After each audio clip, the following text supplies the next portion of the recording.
Hello, Lady Doris. How I made my legendary banga soup, akwu. So I already cooked my akwu, and this is it. I just brought it down from fire and I put it in this bowl to raise it for it to cool down. Alright, so I will now raise it and put it in my mortar and pound it there. This is the method I use in pounding it to strain out the juice or whatever you can call it.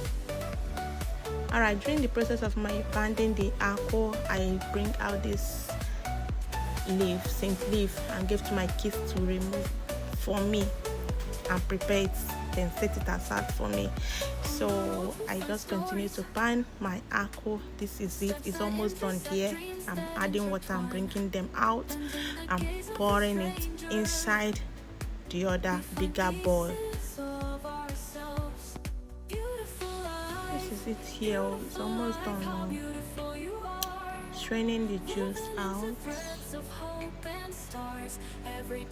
I sieve, then use the smaller sieve to sieve again, and that's it in my pot.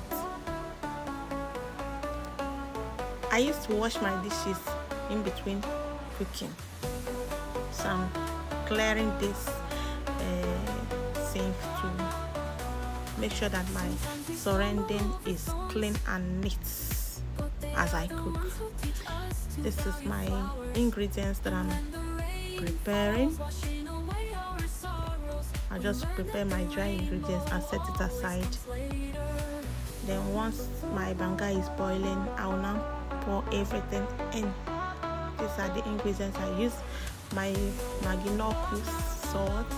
I used to incorporate bitter leaf here in my banga. I used to incorporate it. Meat, stockfish, okoloko, and this spice. You can see all of them. No need, nothing else. I'm already adding my ingredients. So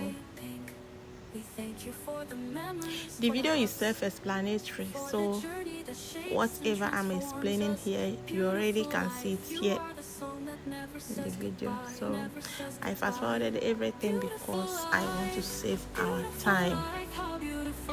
Yet the video is self-explanatory.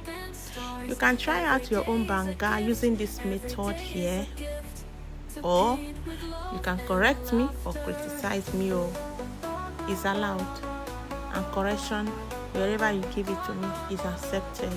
Okay, you can use this to eat your fufu, starch, rice, white yam, or anything you feel like. This is me, my thumb up.